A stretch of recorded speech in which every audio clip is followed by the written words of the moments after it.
Começa agora um programa que traz tudo sobre o livro mais lido em todos os tempos. Apresentamos O Som do Livro.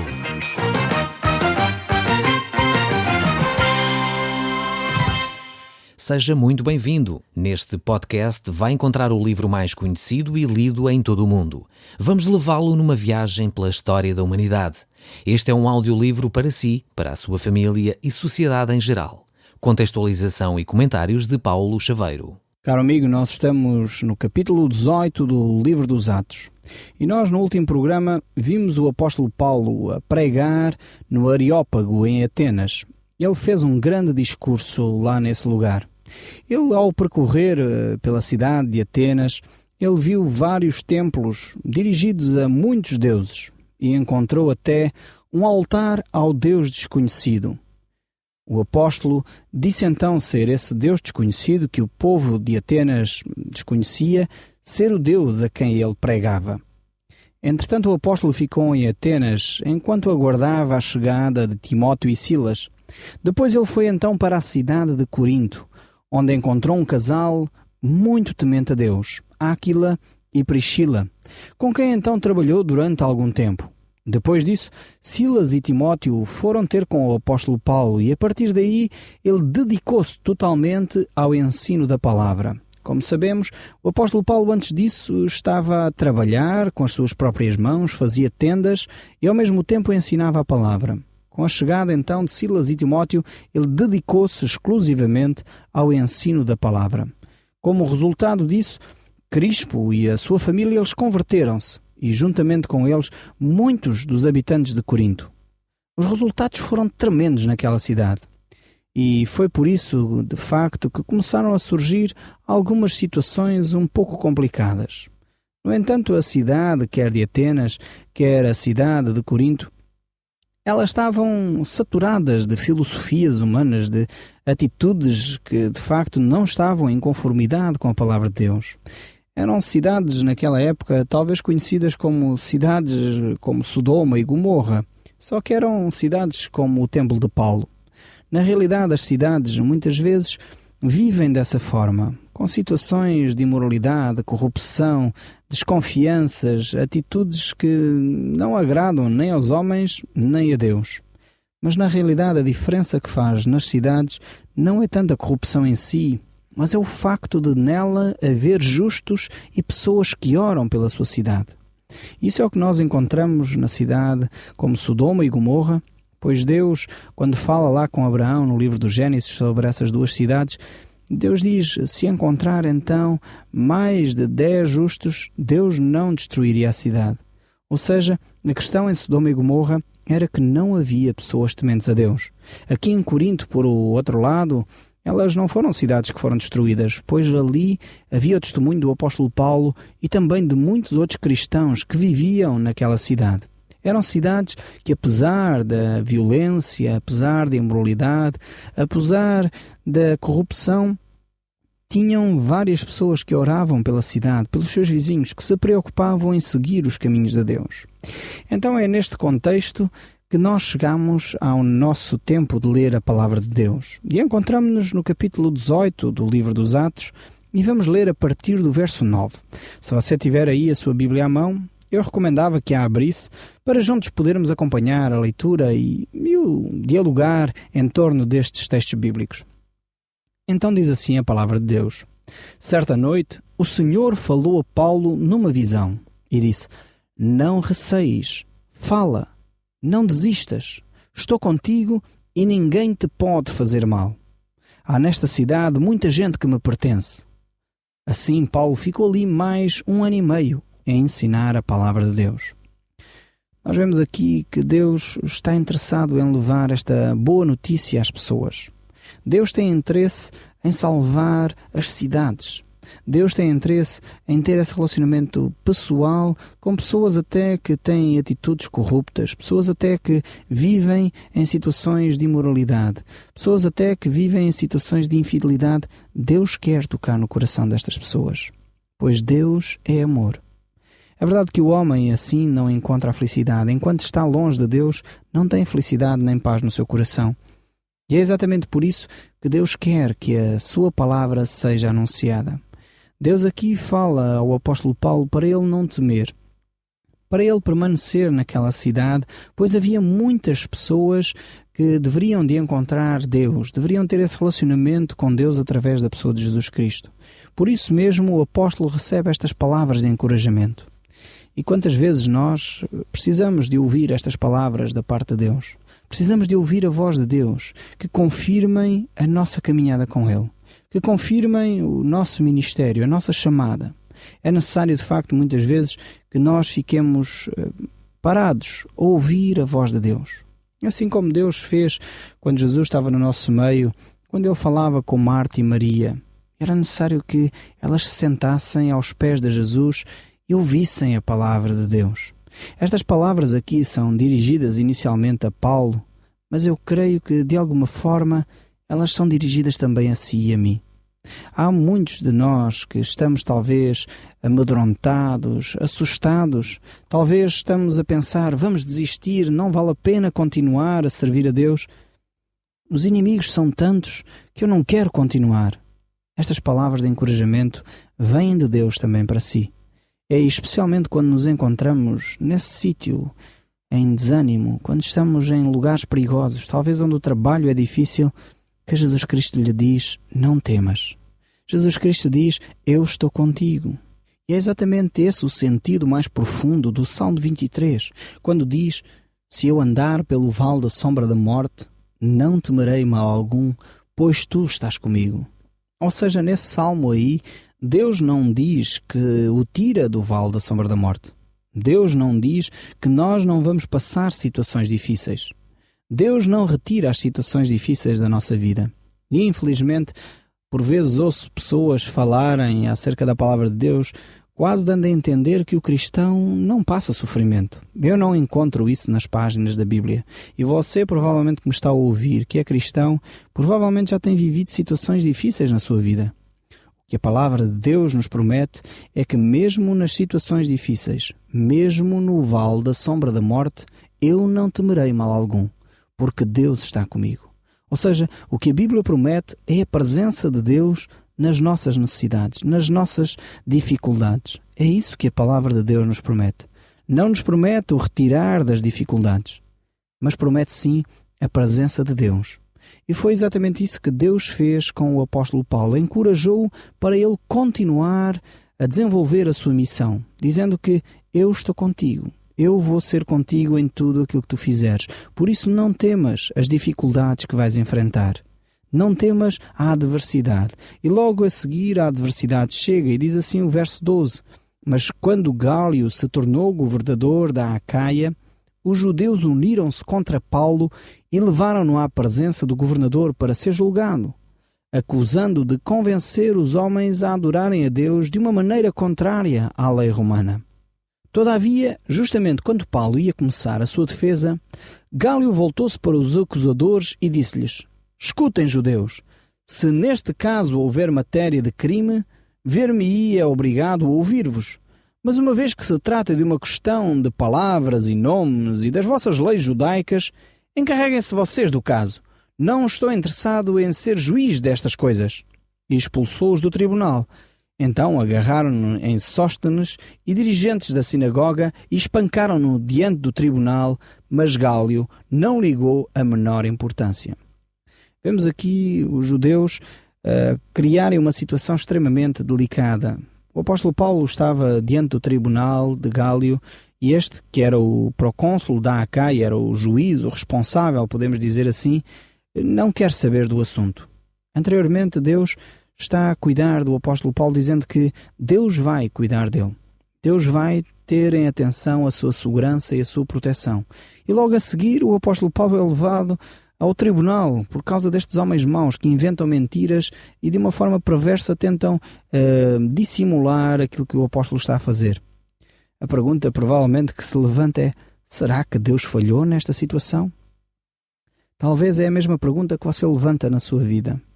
Quando as situações difíceis ocorrem, provavelmente você diz: Deus foi infiel, Deus falhou, Deus não cumpriu a sua promessa.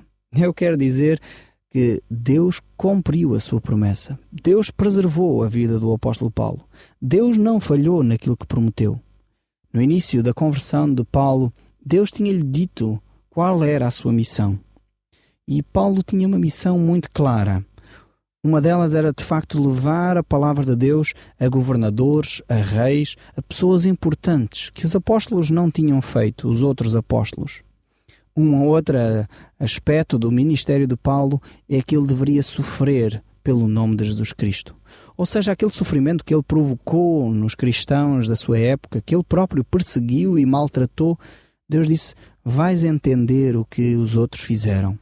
Deus conduziu Paulo a entender o porquê deles serem tão dedicados à palavra de Deus, tão dedicados ao conhecimento de quem é Deus, tão dedicados à pessoa de Jesus Cristo. E Deus estava a ensinar Paulo através deste processo.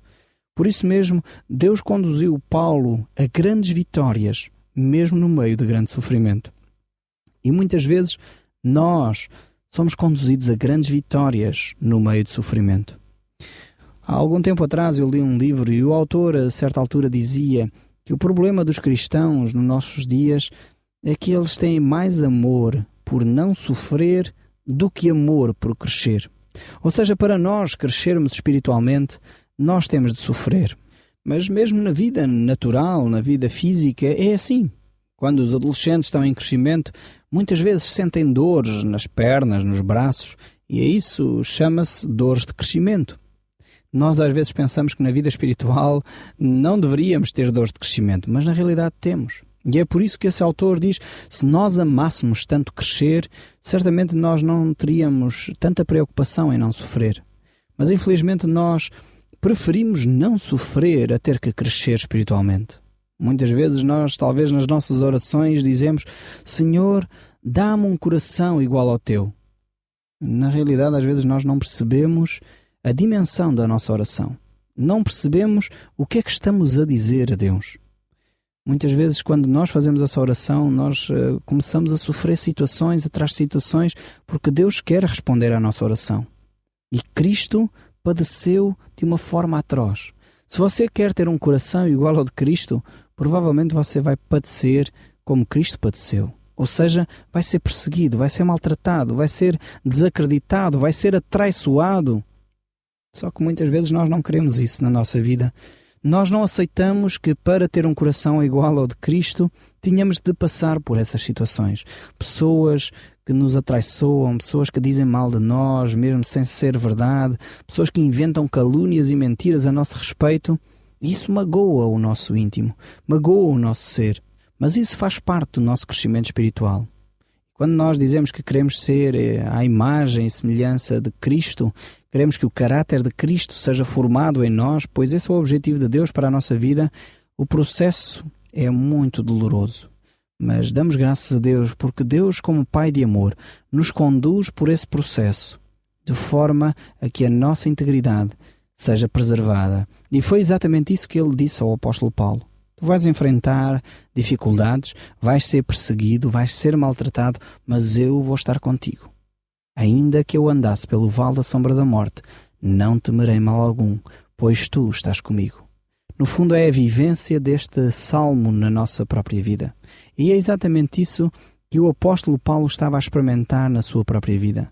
Estava a ver o ser escarnecido, a justiça a não funcionar, este Gálio, este procônsul da Acaia, a não fazer justiça, mas no fundo foi o que aconteceu com Jesus Cristo. Pilatos não fez justiça, Herodes não fez justiça, Jesus Cristo foi injustamente condenado pelas autoridades judaicas e agora o apóstolo Paulo estava a viver exatamente a mesma coisa. E ele está ali à porta do tribunal, praticamente a ser linchado pela população, sem que houvesse culpa formada. Damos graças a Deus pelas autoridades e devemos orar pelas autoridades que vivem e praticam a justiça nos países. A palavra de Deus nos exorta a orar pelas autoridades. É o próprio apóstolo Paulo que viveu esta situação de injustiça em que a autoridade que o deveria ter julgado não julgou, que ele nos diz, através do Espírito Santo, para nós orarmos pelas autoridades. Pois eles são ministros de Deus para aplicar, para garantir a paz e a justiça social nas sociedades. Então, Devemos orar pelas nossas autoridades, para que elas atentem para a justiça, para que elas não tenham atitudes parciais diante de situações simplesmente porque esta pessoa é de uma raça ou de outra raça, ou porque esta pessoa pertence a um credo religioso ou a outro credo religioso. A justiça deve funcionar de acordo com a lei. Ou seja, deve estar lá para, de facto, criar equilíbrio social e não discriminações. E isto deveria de acontecer na nossa sociedade.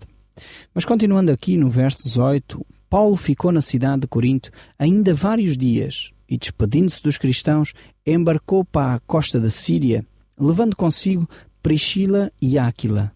Em Cesareia, tinha rapado a cabeça de acordo com o costume judaico, pois fizeram um voto. Alguém poderia perguntar se Paulo não era de facto judeu já, por que é que ele fazia um voto? Será que nós cristãos podemos fazer votos? Eu quero dizer que sim, podemos fazer votos, mas também ao mesmo tempo quero dizer que não somos obrigados a fazê-lo. Os votos são algo que nós fazemos, ou aquilo que nós dizemos a Deus, deveriam ser algo que nós deveríamos cumprir integralmente. Ou seja, tem a ver com a nossa responsabilidade pessoal. Nós deveríamos ter atenção àquilo que votamos, àquilo que prometemos fazer. Então, se prometemos alguma coisa, devemos cumprir. E é por isso que as Escrituras nos dizem que nós provavelmente não deveríamos, se calhar, prometer tantas coisas se não temos as condições para as cumprir. Nós devemos viver de uma forma livre. A palavra de Deus nos mostra que estamos debaixo da graça de Deus e não da lei. A lei nos aprisiona, nos amarra.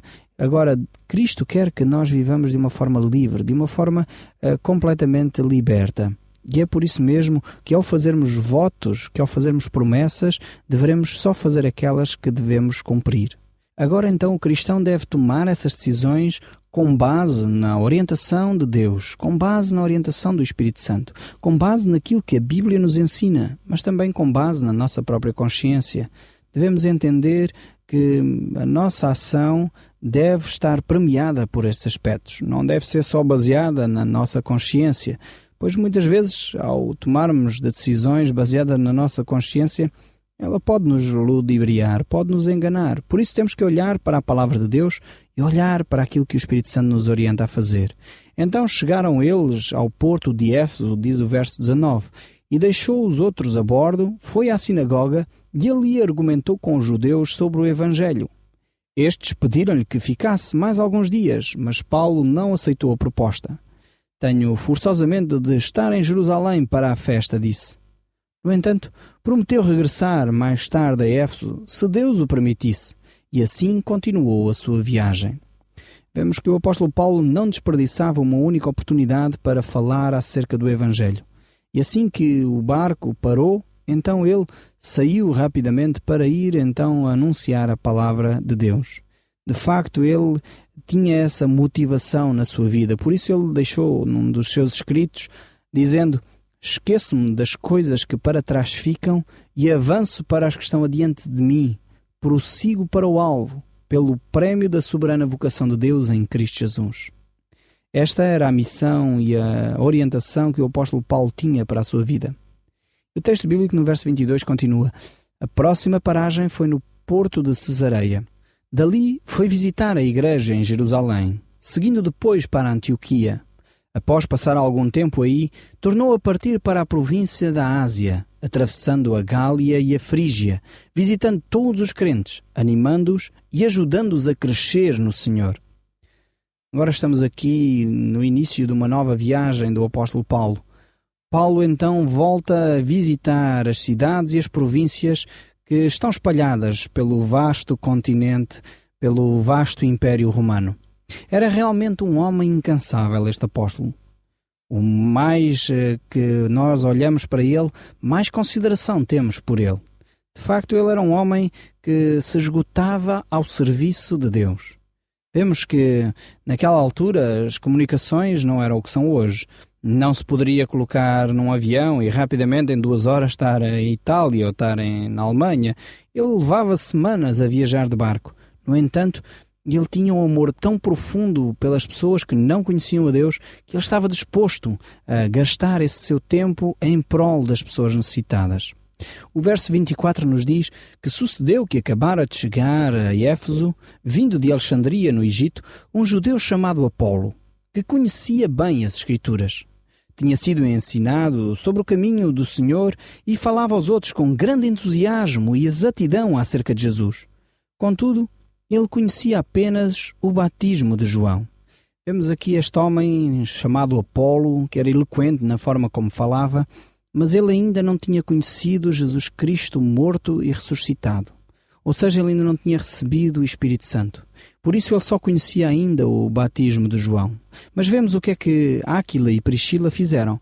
Quando Áquila e Priscila o ouviram pregar com ousadia na sinagoga, convidaram-no para a sua casa e explicaram-lhe mais exatamente o caminho de Deus. Apolo tinha intenção de ir a Acaia, ideia que os crentes encorajaram. Escreveram até aos cristãos dessa região, recomendando-lhes que o aceitassem com agrado. Chegando a Acaia, Apolo foi grandemente utilizado por Deus no fortalecimento da igreja, pois derrotava com poder todos os argumentos dos judeus em debate público, mostrando pelas Escrituras que Jesus era de facto o Messias. Enquanto Apolo estava em Corinto, Paulo percorria a província da Ásia e chegou a Éfeso, onde encontrou vários discípulos. Receberam o Espírito Santo quando creram? Perguntou-lhes. Não, nem entendemos que seja o Espírito Santo. Mas em que doutrina é que creram quando foram batizados? Perguntou-lhes. Naquilo que João Batista ensinou. Paulo explicou-lhes que o batismo de João servia para manifestar o desejo de nos desviarmos do pecado e nos voltarmos para Deus, mas que os que recebiam esse batismo tinham de dar mais um passo em frente e crer em Jesus Cristo, aquele que João Batista dissera que viria mais tarde. Logo que souberam disso, foram batizados em nome de Jesus. Quando Paulo lhes colocou as mãos sobre a cabeça, o Espírito Santo desceu sobre eles e começaram a falar noutras línguas e a profetizar. Eram cerca de 12 homens. Nós mais uma vez vemos aqui nestes textos que Deus vai confirmando o crescimento da Igreja. O Som do Livro, uma produção da Rádio Transmundial de Portugal.